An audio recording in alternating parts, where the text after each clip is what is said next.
ഗുരുതരമായ അടിയന്തരാവസ്ഥ കാലത്തെ പോലീസിൻ്റെ പുനരാവർത്തനം എന്ന രീതിയിൽ നാം വളരെ എഫേർട്ടെടുത്ത് തുടച്ചു നീക്കിയ ഈ നിക്കറിട്ട പോലീസിൻ്റെ ഭാവങ്ങളെ ഇതാ വീണ്ടും തിരിച്ചു കൊണ്ടുവരാൻ UDF സർക്കാരിൻ്റെ കാലത്ത് ശ്രമിക്കുന്നതിൻ്റെ ഉത്തമ ഉദാഹരണമാണ് പത്തനംതിട്ടയിൽ നാം കണ്ടത്. പത്തനംതിട്ടയിൽ പ്രതിയെന്ന് സംശയിച്ച് യുവാവിനെ ക്രൂരമായി തല്ലിച്ചതച്ചു. സംഭവത്തിൽ പ്രതിഷേധം അലയടിക്കുകയാണ്. DYFI ഇന്ന് പ്രതിഷേധം മാർച്ച് നടത്തി. കൂടൽ പോലീസ് സ്റ്റേഷനിലേക്കാണ് DYFI മാർച്ച് നടത്തിയത്. സംഭവത്തിൽ ആഭ്യന്തരമന്ത്രി ഉൾപ്പെടെയുള്ളവർക്ക് യുവാവ് പരാതി നൽകിയിരുന്നു. എന്നാൽ ഈ പരാതിയെ സംബന്ധിച്ച് അറിയില്ല എന്നാണ് ആഭ്യന്തരമന്ത്രി രമേശ് ചെന്നിത്തലയുടെ പ്രതികരണവും ഉണ്ടായത്. നമുക്ക് ഇതിൻ്റെ സമഗ്ര വിവരങ്ങളിലേക്ക് പോകാം. സുജു ടി ബാബു ചേരുന്നു. സുജു, ഈ 75 കാലഘട്ടത്തിലെ നിക്കറിട്ട പോലീസിൻ്റെ ഭാവം നമ്മൾ തുടച്ചു നീക്കിയതാണ് ജനകീയ പോലീസ് പ്രക്രിയയിലൂടെ. ഈ കഴിഞ്ഞ 10 വർഷം നമ്മൾ അത് കണ്ടതാണ്, ഒരു ജനകീയ പോലീസിൻ്റെ സ്വഭാവത്തിലേക്ക് പോലീസിനെ മാറ്റുന്നത്. ഇപ്പോഴിതാ വീണ്ടും തിരികെ കൊണ്ടുവരാൻ UDF സർക്കാർ ശ്രമിക്കുന്നു എന്നുള്ളതാണ് പോലീസ് ഭാവത്തിൽ നാം മനസ്സിലാക്കുന്നത്. പത്തനംതിട്ടയിൽ കണ്ടത് അതാണ്.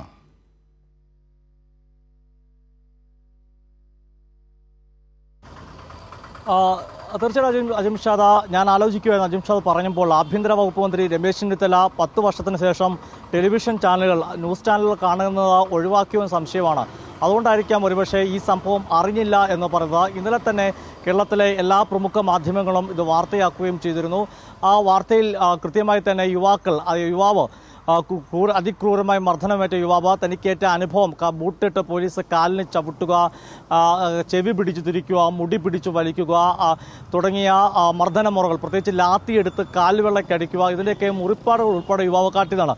അജിംഷാദ്, ഇതൊരു പുതിയ കാര്യമെന്ന് പറയുന്നത് ഈ പരാതി മാത്രമല്ല, ഇന്ന് ഈ പോലീസ് കസ്റ്റഡിയിലെടുത്ത 3 പ്രായപൂർത്തിയാകാത്ത വിദ്യാർത്ഥികളും അവരുടെ മാതാപിതാക്കളും ഈ വിഷയത്തിൽ പ്രതികരണം നടത്തിയിട്ടുണ്ട്. അതിൽ ആ കുട്ടികൾ പറയുന്നത് തങ്ങളെ വീട്ടിൽ നിന്ന് പുലർച്ചെ 5 മണിക്കും 6 മണിക്കൊക്കെ പിടിച്ചുകൊണ്ട് വന്നിട്ട് ഇരുട്ടുമുറിയിൽ നിർത്തിയാണ് പോലീസ് ചോദ്യം ചെയ്തത്. കോളറിന് പിടിച്ചിട്ട് ഈ കുറ്റം അംഗീകരിച്ചാൽ മാത്രമേ നിങ്ങളെ വിടത്തുള്ളൂ. കുട്ടികൾ കരഞ്ഞു പറഞ്ഞു ഞങ്ങൾ നിരപരാധിയാണ്. എന്നാൽ പോലീസ് അതൊന്നും കേൾക്കാതെ 3ാം മുറ ശൈലിയിലായിരുന്നു ചോദ്യം എന്നാണ് ഈ കുട്ടികൾ പറയുന്നത്. അവരുടെ രക്ഷിതാക്കൾ പറയുന്നത് വീട്ടിൽ നിന്ന് കുട്ടികളെ കസ്റ്റഡിയിൽ എടുക്കുമ്പോൾ പോലീസ് കൃത്യമായി എന്താണ് ഇവരുടെ കുറ്റം, എന്തിനാണ് കസ്റ്റഡി എടുക്കുന്നത് ബോധ്യപ്പെടുത്തുന്നില്ല. അതായത് ഈ 2 സംഭവങ്ങളുടെ കൂട്ടി വായിക്കുമ്പോൾ പോലീസ് പ്രായപൂർത്തിയായ 20കാരനെ കസ്റ്റഡിയിലെടുത്തപ്പോഴും അതുപോലെ തന്നെ പ്രായപൂർത്തിയാകാത്ത കുട്ടികൾ, അതായത് +1ഉം 10ാം ക്ലാസ്സിലൊക്കെ പഠിക്കുന്ന വിദ്യാർത്ഥികളെ കസ്റ്റഡിയിലെടുത്തപ്പോഴും കുറ്റം പറയുകയോ അതിൻ്റെ ചട്ടങ്ങൾ പാലിച്ചില്ലെന്നാണ്.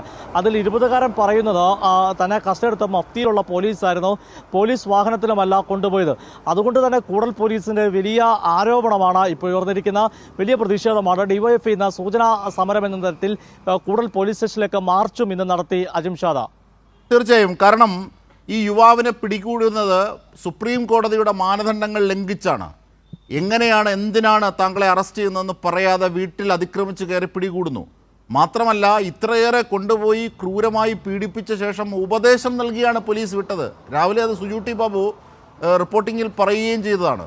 കാരണം ഈ ഇത്രയേറെ മർദ്ദിച്ച് അവശരാക്കിയിട്ട് ബൂട്ടിട്ട് കാലിൽ ചവിട്ടിയിട്ട് ഏത് പോലീസുകാരാണ് ബൂട്ടിട്ട് കൊണ്ടുവന്നത്, കാലിൽ ലാടമുള്ള ഷൂസ് ഇട്ട് കൊണ്ടുവന്നത് ആരാണ് എന്ന് ചോദിച്ച് അവരെ കൊണ്ട് കാലിൽ ചവിട്ടിയതിന് ശേഷം തിരിച്ച് വീട്ടുകാരോട് പറഞ്ഞു വിടുമ്പോൾ ഉപദേശിച്ചാണ് വിടുന്നത്. അത് വലിയ ഒരു ക്രൂരതയുടെ അങ്ങേയറ്റമാണത് പോലീസിൻ്റെ ഭാഗത്തുനിന്ന്.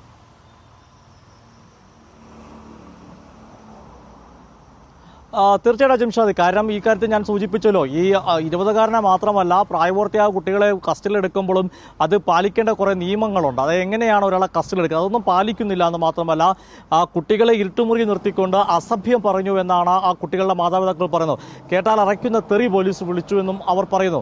മാത്രമല്ല കുട്ടികൾക്കുൾപ്പെടെ കഴിക്കാൻ കൊടുക്കുന്നത് വൈകിട്ട് 3 മണിക്കാണ്, പുലർച്ചെ 5 മണിക്ക് 6 മണിക്ക് കസ്റ്റഡിയിലെടുത്ത ശേഷം അവരെയും പട്ടിണിക്ക് ഇടുന്നു.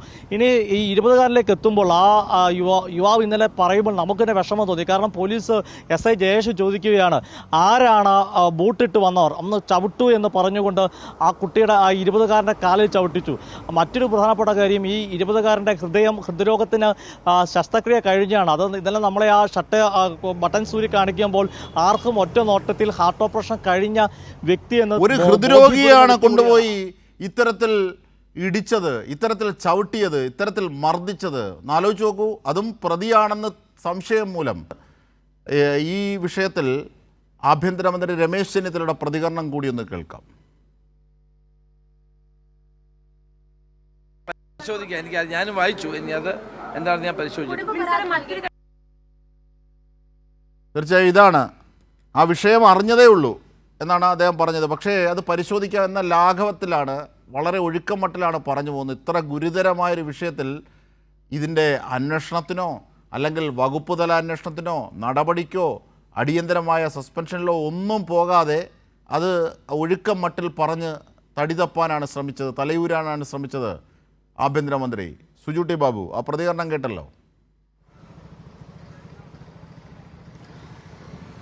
തീർച്ചയായിട്ടും ഇത് ഞാനതാ പറഞ്ഞ ആഭ്യന്തര വകുപ്പ് മന്ത്രിയായ ശേഷം രമേശ് ചെന്നിത്തല കേരളത്തിലെ ദൃശ്യമാധ്യമങ്ങൾ, അതായത് വാർത്താ മാധ്യമങ്ങൾ കാണുന്നുണ്ടോ എന്ന് സംശയം തോന്നുകയാണ്. കാരണം അത്രയധികം ക്രൂരമായി പീഡനത്തിനിരയായിരുന്ന ആ യുവാവ് തെളിവുകൾ സഹിതം നിരത്തിക്കൊണ്ടാണ് ഇന്നലെ മാധ്യമങ്ങൾക്ക് മുമ്പിലെത്തിയത്. നമ്മൾ ഉൾപ്പെടെ എല്ലാ മാധ്യമങ്ങളും ആ വാർത്ത നൽകുകയും ചെയ്തിരുന്നു. ഒരുപക്ഷെ അതിനുശേഷം 24 മണിക്കൂർ കഴിഞ്ഞിട്ടും കൃത്യമായൊരു അന്വേഷണത്തിന് ഉത്തരവിടാനോ നടപടിയെടുക്കാനോ കേരളത്തിന്റെ ആഭ്യന്തരമന്ത്രി രമേശ് ചെന്നിത്തലയ്ക്ക് സാധിച്ചിട്ടില്ല എന്നതാണ് വസ്തുത.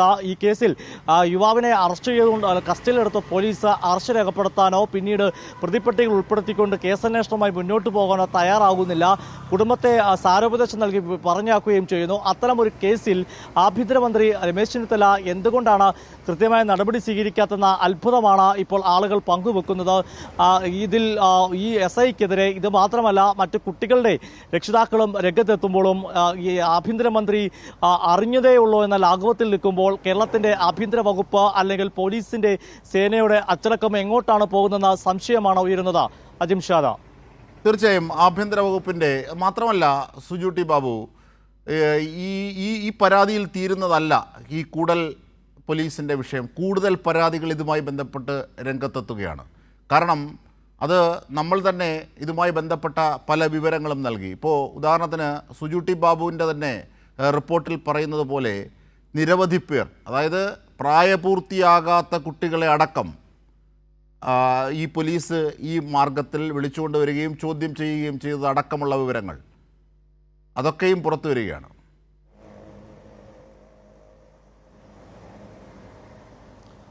തീർച്ചയായും അതാണ് പ്രധാനപ്പെട്ട കാര്യം. ഈ കേസിൽ ഈ ഒരു പെൺകുട്ടിയുടെ മൊഴി, ആ മൊഴിയിൽ വസ്തുതയുണ്ടോ അല്ലെങ്കിൽ ശാസ്ത്രീയമായ അന്വേഷണം നടത്തുവോ ഒന്നും ചെയ്യാതെ തന്നെ ഒരു കിരാതമായ, നമ്മൾ പണ്ടെവിടെയോ കേട്ടു മറന്ന രീതിയിലേക്ക് അന്വേഷണം നീളുന്നതിനാണ് ചോദ്യം ചെയ്യുന്നത്. ഒരു കേസെടുക്കുമ്പോൾ പോലീസിന് ആളുകളെ കസ്റ്റഡിയിലെടുക്കാം, ചോദ്യം ചെയ്യാം, അവരോട് ശാസ്ത്രീയമായ തെളിവുകൾ അവരിൽ നിന്ന് ശേഖരിക്കുകയും ചെയ്യാം. അതിലൊന്നും തന്നെ DYFIയോ പൊതുപ്രവർത്തകരോ CPIഎമ്മോ എതിർക്കുന്നില്ല. അത് പോലീസിന്റെ സ്വാതന്ത്ര്യവും പോലീസിന്റെ ഡ്യൂട്ടിയുമാണ്, കടമയാണ്. എന്നാൽ ഈ കേസ് സംഭവിച്ചിരിക്കുന്നത് നിയമങ്ങൾ കാറ്റിപ്പുലർത്തിക്കൊണ്ടുള്ള കസ്റ്റഡിയിലെടുക്കുന്ന സമീപനമാണ് കൂടൽ പോലീസിനുണ്ടായിരിക്കുന്നത്. അതിൽ കൂടൽ പോലീസിലെ SI ജയേഷിനെതിരെയാണ് ഈ യുവാവ് ഉൾപ്പെടെ രംഗത്ത് വന്നിരിക്കുന്നത്. അവിടെയാണ് യുവാവും കുടുംബവും ഒക്കെ ചോദ്യം ചെയ്യുന്ന കാര്യം, എന്തിനാണ് പോലീസ് ഇങ്ങനെ കിരാതമായ അല്ലെങ്കിൽ അടിയന്തരാവസ്ഥ കാലത്തെ ഓർമ്മിപ്പിക്കുന്ന തരത്തിലുള്ള പോലീസ് പീഡനം, പോലീസ് ക്രൂരത കടന്നുവരുന്നത്. അതിനു പകരം ഈ കേസിൽ ആരെയും നിയമപരമായി കസ്റ്റഡിയിലെടുക്കാവുന്നതാണ്, അത് ചോദ്യം ചെയ്യാവുന്നതാണ്. ആ പോലീസിന്റെ കടമയാണ്, അത് ഡ്യൂട്ടിയാണ്, അതിനെ ആരും ചോദ്യം ചെയ്യുന്നില്ല. പക്ഷേ അതിനപ്പുറത്തേക്ക് കാര്യങ്ങൾ എത്തി നിൽക്കുന്നതാണ് ഇന്ന് നടന്ന പരസ്യ പ്രതികരണങ്ങൾ വ്യക്തമാകുന്നത്. അജിംഷാദ.